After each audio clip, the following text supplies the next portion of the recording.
बिस्मिल्लाहिर्रहमानिर्रहीम। अस्सलामुअलैकुम वरहमतुल्लाहि वबरकातुहू। लाखों करोड़ों दुरूद व सलाम नबी करीम सल्लल्लाहु अलैहि वसल्लम पर और आपकी आल पर। आज बेटा एक बड़ी ख़ास नसीहत है जो मैंने आपसे करनी है। हमारी लाइफ के अंदर अक्सर ऐसा होता है कि कोई एक शख्स बहुत ज़्यादा अहमियत इख्तियार कर जाता है, हम उससे बहुत ज़्यादा प्यार करते हैं, हमारी मोहब्बत उसके मामले में बड़ी सेंसिटिव होती है और हमारी अटैचमेंट का लेवल उस बंदे के मामले में इतना शदीद हो जाता है कि वो हमारी टॉप प्रायोरिटी बन जाता है। मतलब हमें पता ही नहीं चलता कि हम कब उस बंदे की मोहब्बत में इतना ज़्यादा आगे बढ़ गए, इतना सरकश हो चुके हैं कि हम शिर्क की हदों तक उस बंदे से प्यार करने लग जाते हैं। हम उस बंदे को अपनी ज़ात पर ऐसे वारिद कर लेते हैं कि हमें उस शख्स की ज़ात से आगे फिर कुछ नज़र नहीं आता। यानी मोहब्बत का ये लेवल जो है ना, ये काबिल तशवीश है, बेपनाह इसके अंदर जो है ना लम्हा फ़िक्रिया शामिल है। आपको अपनी अटैचमेंट में इतना पागल नहीं होना चाहिए कि आप अल्लाह की मोहब्बत को पीछे छोड़ दें, उस बंदे से आप शिर्क की हदों तक प्यार करने लग जाएं और लाशऊरी तौर पर कहीं ना कहीं उस बंदे की मोहब्बत जो है ना वो अल्लाह की मोहब्बत के साथ टकराव में चली जाए। ये चीज़ जो है ये बड़ी तशवीशनाक है। ये बात जो है ना ये बेटा अल्लाह को बड़ी नागवार गुजरती है, अल्लाह को बड़ी तकलीफ़ दे मालूम होती है। उसकी वजह यह है कि अल्लाह ताला अपने बंदे से बेपनाह मोहब्बत करता है। अल्लाह ताला 70 माओं से ज़्यादा प्यार अपने बंदे से करता है और कुरान पाक में ये जो 70 का इंटीजर है ये कोई 70 के ज़ुमरे में इस्तेमाल नहीं हुआ, बल्कि ये इन्फिनिटी के ज़ुमरे में इस्तेमाल हुआ है। तो बेटा हमें कोशिश करनी चाहिए कि हम कभी भी किसी बंदे के साथ इतना इमोशनल अटैचमेंट में ना जाएं कि उसकी मोहब्बत जो है वो अल्लाह की मोहब्बत से आगे चली जाए।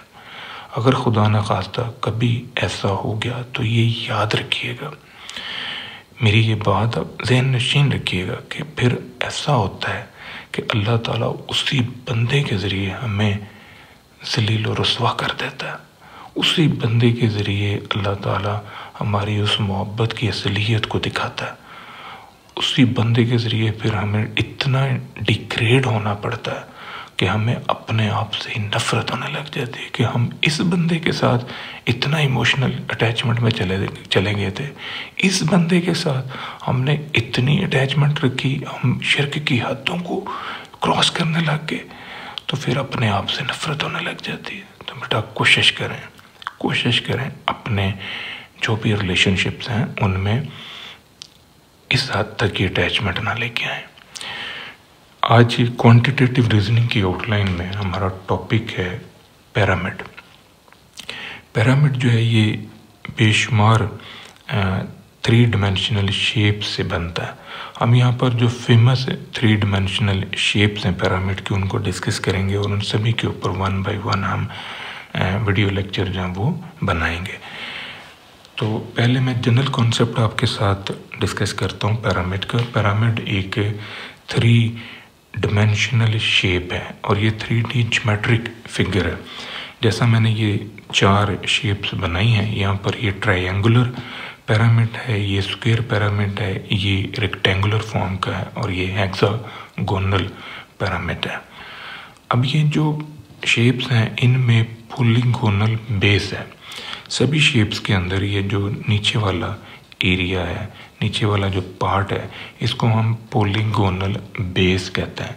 पॉलीगोनल बेस से मुराद एक ऐसी 2 डिमेंशनल शेप है जो क्लोज्ड फिगर है।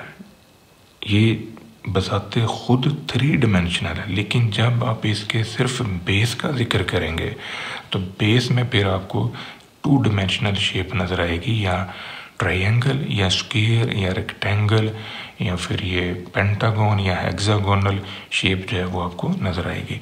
अब ये जो पिरामिड्स हैं इनकी जो साइड्स हैं ये सभी की सभी जो है ना ये ट्रायंगुलर फेसेस पर मुश्तमिल होती हैं और ये ट्रायंगुलर फेसेस जो हैं इनका एक कॉमन पॉइंट्स है जिसे हम एपिक्स कहते हैं या जिसे हम टिप ऑफ द पिरामिड कहते हैं। जैसे ये एक ट्रायंगुलर पिरामिड है तो इसकी एक साइड ये है, एक ये और एक इनकी बैक साइड पर, तो ये सभी साइड जो है ना इस पॉइंट के ऊपर कनेक्टेड है। तो ये जो पॉइंट है इसको हम एपेक्स बोलते हैं। इन पॉइंट्स के लिए एपेक्स का लफ्ज़ हम यूज़ करते हैं।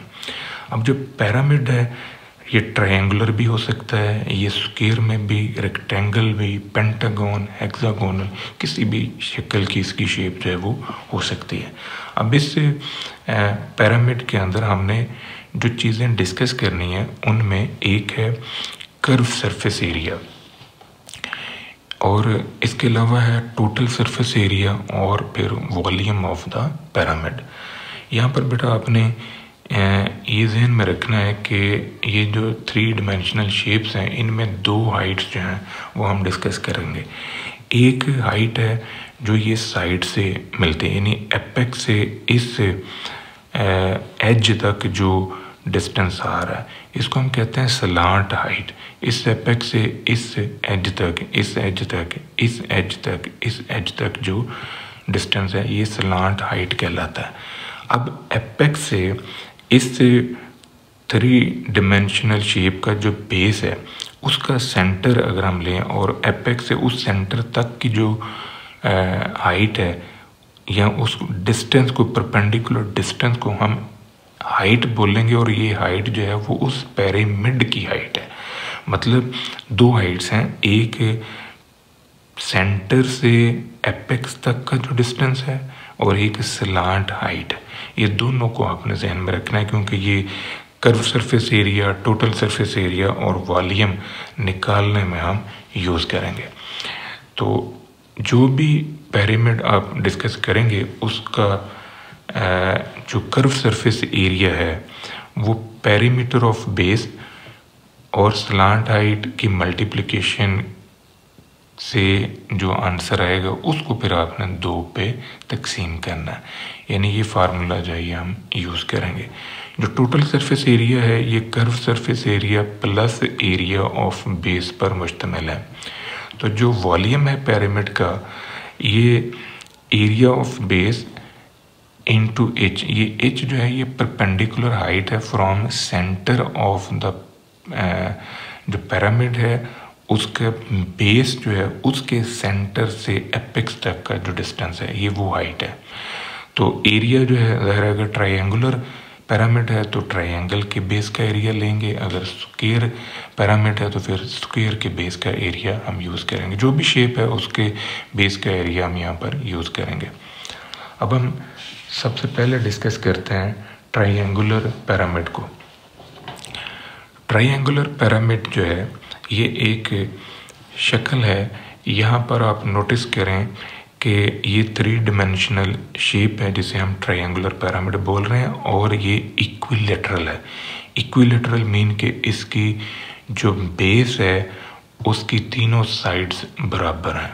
अभी यहाँ पर जो ये डॉटेड लाइन है ये स्लांट हाइट को इंडिकेट कर रही है, यानी एपेक्स से लेके एज तक जो है डिस्टेंस आपने लिया तो ये स्लांट हाइट है। अब ट्रायंगल जो है पिरामिड का बेस में उसका सेंटर और एपेक्स इन दोनों का जो डिस्टेंस है जिसे हम परपेंडिकुलर डिस्टेंस कहते हैं ये एच है। अब अगर आप इसकी बेस वाले पार्ट को सेपरेट कर लें तो आप नोटिस करें कि ये ABC एक ट्रायंगल है जो कि इक्विलेटरल है, इसकी तीनों साइड्स बराबर हैं। यहाँ जो C वर्टेक्स है यहाँ से मैंने एक परपेंडिकुलर ड्रॉ किया तो इस साइड को 2 हिस्सों में मैंने डिवाइड कर दिया, A/2 एंड A/2। इन दोनों को प्लस करेंगे तो फिर ये आपको A मिल जाएगा। अब मेरे पास 2 राइट एंगल ट्रायंगल बन गई हैं, AOC और BOC, दोनों एक जैसी हैं। तो अगर हम AOC राइट एंगल ट्रायंगल को ऑब्जर्व करें तो यहाँ पर आप नोटिस करें कि बाय पाइथागोरस थ्योरम AO जो है ये बेस इसका स्क्वायर लें और इधर से OC इसका स्क्वायर लें, यानी बेस और परपेंडिकुलर का स्क्वायर लें, इन दोनों को सम अप करें तो ये AC हाइपोटेन्यूज के स्क्वायर के इक्वल है। ये पाइथागोरस थ्योरम की मदद से मैंने इक्वेशन सेट की है। तो ये वाला जो बेस है इसकी लेंथ है A/2 और OC जो है इसकी लेंथ है h और AC इसकी लेंथ है a। ये कीमतें रखने से मैंने h की कीमत जो है ये निकाल ली। अब जो एरिया है इस ट्राइंगल का, जो ट्राइंगुलर बेस है इसका एरिया हमारे पास है बेस इंटू हाइट ओवर 2। तो यहाँ पर बेस इंटू हाइट, हाइट मैंने अब निकाल ली है, h ये मैं यहाँ पर यूज़ कर रहा हूँ। तो एरिया ऑफ ट्राइंगुलर बेस हमारे पास इस फार्मूले में कीमतें रखने से ये आ देगा। ये जो बेस है इंटू हाइट, h की कीमत ये ऊपर आप फाइंड आउट कर चुके हैं, ये कीमतें रख लें। अब जो कर्व सरफेस एरिया है इस ट्रायंगुलर पिरामिड का, उसके लिए हम फार्मूला यूज़ करेंगे perimeter of base into slant height over 2। तो ये पेरीमीटर ऑफ बेस जो है ये 3a है, क्योंकि इक्विलेटरल है तो तीनों साइड्स को आप जमा कर लें। स्लांट हाइट जो है ये आपके पास l है, तो इसको आपने 2 पे तकसीम करना है, ये हमारे पास आंसर आ जाएगा। अब जो टोटल सरफेस एरिया है इस पिरामिड का, उसमें कर्व सरफेस एरिया शामिल होगा और प्लस जो ट्रायंगुलर बेस है उसका एरिया शामिल होगा। इन दोनों को आप सम अप करें तो ये टोटल सरफेस एरिया आ जाएगा। वॉल्यूम ऑफ पिरामिड जो है ये एरिया ऑफ बेस, जो ट्रायंगुलर बेस है उसका एरिया इंटू h। ये स्लांट हाइट नहीं है, ये हाइट है एपेक्स से सेंट्रल पॉइंट जो है बेस का, उसका डिस्टेंस। तो ये जो एरिया ऑफ बेस है ये हम निकाल चुके हैं √3/4 इंटू a स्क्वेयर, और ये h जो है 1/3 से आप इसने डिवाइड कर लें। तो ये हमारे पास आएगा वॉल्यूम ऑफ पिरामिड। नेक्स्ट है न्यूमेरिकल वर्क में सबसे पहले हम बात करते हैं इक्विलेटरल ट्रायंगल जो है, ट्रायंगुलर पिरामिड जो है, इसके लेटरल सरफेस एरिया पे, टोटल सरफेस एरिया और वॉल्यूम पे। तो आप नोटिस करें कि ये आपका अगर इक्विलेटरल ट्रायंगुलर पिरामिड है तो इसको आप खोल दें, ये जो 3D शेप है इसको मैंने ये ओपन कर दिया, तो ये फॉर्म जो है ये मेरे पास आ गई। अब ये चूंकि इक्विलेटरल है तो इक्विलेटरल होने की वजह से हम इसका जो लेटरल सरफेस एरिया मालूम करेंगे। तो लेटरल सरफेस एरिया क्या है कि ये जो तीनों ट्रायंगल्स हैं इनको आपने यूज़ करना है। तो तीनों जो ट्रायंगल्स हैं इनका एरिया, तो एरिया किसके इक्वल होता है, बेस इंटू हाइट ओवर 2। अब ये वाली जो ट्रायंगल है इसका बेस a है और हाइट इसकी जो स्लांट हाइट हम ले रहे हैं ये आपके पास है AL ओवर 2, फिर इसके लिए AL ओवर 2, फिर इसके लिए AL ओवर 2। ये हमारे पास लेटरल सरफेस एरिया आ जाएगा। तो अब ये जो 3a है ये आपका पेरीमीटर है बेस का, मतलब ये चूंकि जो बेस के अंदर ट्रायंगल है ये इक्विलेटरल है, तो तीनों साइड्स को आप सम अप कर लें तो ये 3a जो है ये आपको मिल जाएगा। अब हमने टोटल सरफेस एरिया निकालना है, तो टोटल सरफेस एरिया जो है ये है lateral surface area plus area of base.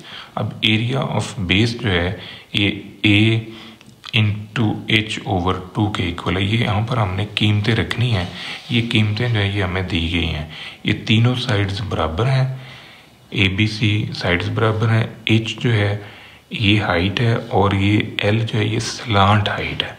तो जहाँ पर स्लांट हाइट है वहाँ 5 लिखेंगे, जहाँ पर परपेंडिकुलर हाइट है from apex to the central point of base वो h है। तो ये कीमतें यहाँ पर रखने से हमारे पास ये टोटल सरफेस एरिया आ जाएगा, और यहाँ पर कीमतें रखने से ये हमारे पास आ जाएगा लेटरल सरफेस एरिया। ये बात आपने याद रखनी है, जहाँ भी एरिया का जिक्र होगा उसमें यूनिट जो है वो आप स्क्वायर फॉर्म में लिखोगे।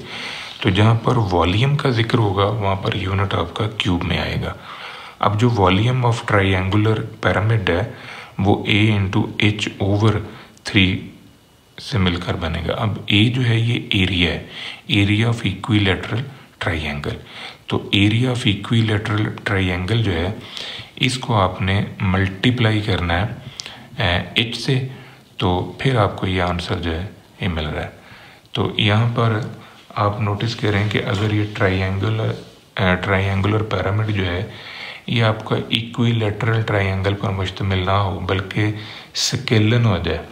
अब अगर ये स्केलन फॉर्म है तो स्केलन पिरामिड की सूरत में हम इसका area, total surface area, curve surface area और वॉल्यूम कैसे निकालेंगे। तो एक तो आपने पहले ये समझना कि स्केलन ट्रायंगल क्या होती है। स्केलन ट्रायंगल वो होती है कि जिसकी तीनों साइड जो हैं वो डिफरेंट हों, उसे हम स्केलन ट्रायंगल कहते हैं। आप नोटिस करें कि ये ए साइड है, बी साइड, सी साइड, ये सभी डिफरेंट है। और टॉप से यानी एपेक्स से साइड ए की जो स्लांट हाइट है वो 13 सेंटीमीटर है, साइड बी की स्लांट हाइट जो है वो 12 सेंटीमीटर है, साइड सी की स्लांट हाइट फ्रॉम एपेक्स ये 14 सेंटीमीटर है। तो हमने एरिया अब मालूम करना है। तो जब हमारे पास स्केलन ट्रायंगल होगी जिसकी तीनों साइड्स डिफरेंट हों तो उसके लिए एरिया निकालने में हम लोग हीरो फार्मूला जो है ना वो यूज़ करते हैं। ये फार्मूला जो है इसको हम हीरो फार्मूला कहते हैं। अब यहाँ पर जो तीनों साइड्स आपको दी हैं इनको सम अप करें और 2 पे तकसीम करके ये एस आ गया। अब एस को और ए बी सी के आंसर्स को आपने इस फार्मूले में रखना है। तो इससे आपके पास ये एरिया निकल आएगा ट्रायंगुलर बेस का। अब इस ट्रायंगुलर बेस के एरिया को हम यूज़ करके तो वॉल्यूम निकाल रहे हैं। वॉल्यूम ऑफ पिरामिड जो है ये area of triangular base into height, ये एपेक्स से जो ट्रायंगुलर बेस का सेंटर है उस तक का डिस्टेंस है जिसे हम हाइट बोलते हैं। अब ये ए की वैल्यू ये, तो एच की वैल्यू जो है ये आपको दी हुई है 12 सेंटीमीटर। तो ये कीमतें आप रख के इसका आंसर आप ले सकते हैं। अब यहाँ पर जो इम्पोर्टेंट पॉइंट है वो है कर्व सरफेस एरिया निकालने का। अब जो कर्व सरफेस एरिया है, चूँकि तीनों जो ट्रायंगल्स बन रही हैं पिरामिड के अंदर लेटरल पार्ट्स में, तो वहाँ पर सबकी हाइट जो है वो डिफरेंट है और स्लांट हाइट जो है सबकी डिफरेंट है और सभी साइड्स भी आपस में डिफरेंट है। तो अब आपने हर लेटरल पार्ट जो है उसका अलग अलग एरिया निकालना है और फिर उन सभी को हम सम अप कर लेंगे। तो ये जो कर्व सरफेस एरिया है या लेटरल सरफेस एरिया है, ये सभी साइड्स का हमने अलग से मालूम करना है। तो किसी भी ट्रायंगल का जो एरिया है वो बेस इनटू हाइट के इक्वल है। तो यहाँ पर नोटिस करें कि अगर हम एक साइड यूज़ कर रहे हैं और उस साइड की जो बेस बन रही है, जो ट्रायंगल है उसकी बेस है ए और इस बेस की स्लांट हाइट दी हुई है एस ए, तो इन दोनों को मल्टीप्लाई करें और 2 पे डिवाइड करके ये आंसर ले लें। इसी तरह जो दूसरी ट्रायंगल है उसकी जो स्लांट हाइट है वो एस बी है और जो बेस है ट्रायंगल का वो बी है। तो इस फार्मूले के मुताबिक हमने ये दूसरी ट्रायंगल को यूज़ किया। इसी तरह जो तीसरी वाली ट्रायंगल है उसका भी एरिया निकालना है। अब इन तीनों एरियाज़ को आपने सम अप कर लेना है। सम अप करेंगे तो ये कर्व सरफेस एरिया आपके पास आ जाएगा। अब ये जो कर्व सरफेस एरिया आ चुका है तो इसको और जो एरिया ऑफ बेस है उन दोनों को सम अप करेंगे तो ये हमारे पास टोटल सरफेस एरिया आ जाएगा। अब जो कर्व सरफेस एरिया है जिसमें हमने ये तीनों ट्रायंगुलर जो शेप्स हैं उनका एरिया हमने यूज़ किया, इनको सम अप कर लें और एरिया ऑफ बेस जो आपने हीरो फार्मूले से निकाला है, क्योंकि ये ट्रायंगुलर बेस है तो इक्विलेटरल नहीं थी, ये स्केलन थी, इस वजह से हीरो फार्मूले की मदद से ये जो आंसर आया है ये आप यहाँ पर यूज़ करेंगे। तो इन दोनों को सम अप कर लें तो ये हमारा रिक्वायर्ड आंसर आ जाएगा। ये था बेटा आज का हमारा लेक्चर। दुआ में याद रखिएगा। इंशाल्लाह अगली वीडियो के साथ फिर हाजिर होंगे। फीमान अल्लाह।